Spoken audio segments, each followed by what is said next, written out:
2 പതിറ്റാണ്ടു നീണ്ട കാത്തിരിപ്പുകൾക്ക് വിരാമം. സൗദിയിൽ ജയിൽ മോചിതരായ കോഴിക്കോട് ഫറൂഖ് സ്വദേശി അബ്ദുൾ റഹീം വലിയ പെരുന്നാൾ ദിനത്തിൽ ജന്മനാട്ടിൽ തിരിച്ചെത്തി.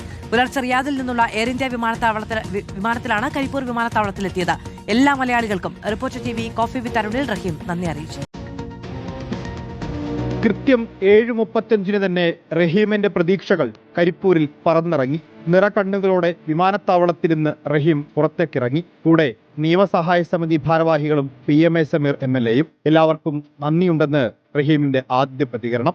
20 വർഷത്തിനു ശേഷം നാട്ടിലെത്തിയ സന്തോഷം ആദ്യം പങ്കുവച്ചത് റിപ്പോർട്ടർ കോഫി വിത്ത് അരുൺ പ്രഭാത പരിപാടിയിൽ. റഹീം ഭായ് വെൽക്കം, സ്വാഗതം, ഈദ് മുബാറക്. എന്താ പറയുന്നത് എനിക്കും അറിയില്ല. വിമാനത്താവളത്തിൽ നിന്ന് നേരെ വീട്ടിലേക്ക്. കണ്ണീരും പ്രാർത്ഥനകളുമായി 2 പതിറ്റാണ്ട് കാത്തിരുന്ന ഉമ്മയും സഹോദരങ്ങളും ബന്ധുക്കളുമെല്ലാം റഹീമിനെ കൺനിറയെ കണ്ടു. വാരിപ്പുണർന്നു, ചുടുചുംബനങ്ങൾ നൽകി.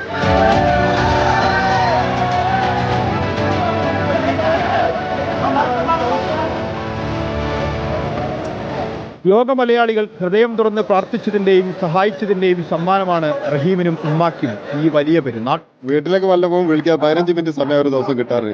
എങ്കിലും വല്ലപ്പോഴും വിളിക്കും ഉമ്മാനെ, നാട്ടുകാരെ. പക്ഷെ ഇന്നത്തെ വരെ ഒരിക്കലും പ്രതീക്ഷയില്ല. സൗദി പൗരന്റെ മകന്റെ മരണവുമായി ബന്ധപ്പെട്ട കേസിൽ ജയിലിലായിരുന്നു റഹീം. ദിയാധനം സ്വീകരിച്ച് സൗദി കുടുംബം മാപ്പ് നൽകിയതോടെയാണ് മോചനം സാധ്യമായത്. റഹീമിന്റെ 20 വർഷത്തെ ജയിൽവാസവും പ്രവാസ ലോകം തീർത്ത അത്ഭുതവും ഒരു തിരക്കഥ പോലെ മലയാളികൾ എക്കാലവും ഓർക്കും. ആ കഥയുടെ ക്ലൈമാക്സ് രംഗങ്ങൾക്കാണ് സീനത്ത് മത്സിൽ ഇന്ന് സാക്ഷ്യം വഹിച്ചത്. റിപ്പോർട്ടർ, കോഴിക്കോട്.